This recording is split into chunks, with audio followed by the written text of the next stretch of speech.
ಹಾಗೆ ಭ್ರಮಿತನಾದಾಗ ವಾಲಿಕುಮಾರನಾದಂತಹ ಅಂಗದನೇ ಸಂಧಾನಕ್ಕಾಗಿ ಬಂದ. ಸಂಧಾನಕ್ಕೆ ಬಂದಂತಹ ಅಂಗದ ಮಾಡಿದಂತಹ ಆಟೋಟಾಪವನ್ನು ಕಂಡು ಸಿಟ್ಟುಕೊಂಡು ಅವನನ್ನು ದಂಡಿಸುವುದಕ್ಕೆ ಹೋದರೆ ಆಂಜನೇಯ ಬಂದು ಅವನನ್ನು ರಕ್ಷಿಸಿಕೊಂಡು ಹೋದ. ಹಾಗಾದ್ರೆ ನಾನು ಈ ಹೊತ್ತಿಗೆ ಯಾವ ವಿಭಾಗದಲ್ಲೂ ಕೂಡ ಒಳ್ಳಿತನ್ನು ಕಾಣಲೇ ಇಲ್ಲ, ಎಲ್ಲವೂ ಕೆಟ್ಟದನ್ನೇ ಕಂಡು ಬಿಟ್ಟೆ. ಹಾಗಂತ ನನಗೆ ಯಾವುದಕ್ಕೆ ಕೊರತೆ ಉಂಟು? ಯಾವುದಕ್ಕೂ ಕೊರತೆ ಇಲ್ಲ. ಈಗ ಯುದ್ಧವೇ ಆರಂಭಿಸಬೇಕು ಅಂತಾದ್ರೆ ನಮ್ಮಲ್ಲಿ ಯಾರನ್ನು ಕಳುಹಿಸುವುದು, ಯಾರು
ಪರಿಶ್ರಮಿಸುತ್ತಿರುವಂತಹ ಈ ಕಾಲದಲ್ಲಿ ದಶಮುಖಗಳು ಕಂದಿದ ಆನಂದದಿಂದ ತಕ್ಕಿವೆ.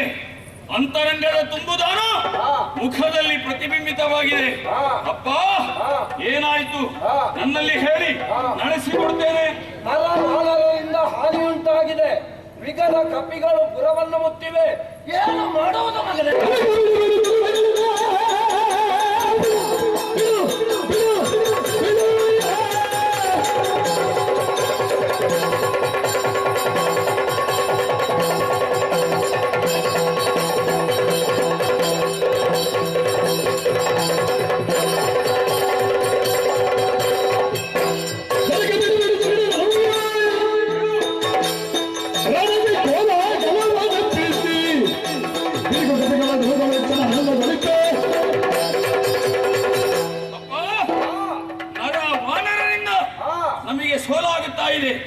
ಅಪಮಾನವಾಗುತ್ತಾ ಇದೆ.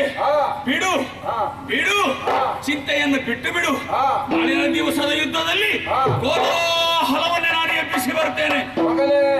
77 ಕೋಟಿ ಕಪಿನಾಯಕರು, 18 ಅರ್ಬುದ ವಾನರ ಸೇನೆ. ಇದಕ್ಕೆ ನಾಯಕನಾಗಿರುವ ಯಾರು ಗೊತ್ತುಂಟ? ಸೂರ್ಯನಂದನೆನಿಸಿಕೊಂಡ ಸುಗ್ರೀವ.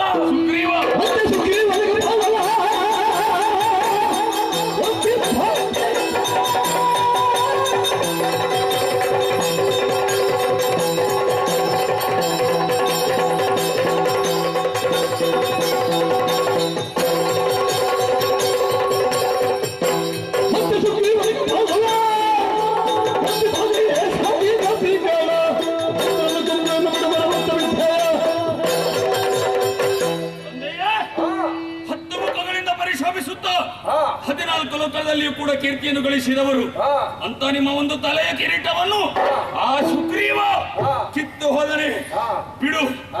ಆತನೇ ಸರಿಯಾಗಿ ಎಲ್ಲಾ ಕಪಿವೀರರನ್ನು ಕೊಂದು ಸುಗ್ರೀವನ ಕಪಾಲವನ್ನು ಕಳೆದು ಅದರಲ್ಲೆಲ್ಲ ತುಂಬಿಸಿ ಕಪಿ ನಾಯಕರು ಇಲ್ಲ ಅಂತ ಮಾಡಿಬಿಡ್ತೇನೆ. ಏನೇ ಹೇಳಿದ್ರು ನನಗೆ ಧೈರ್ಯ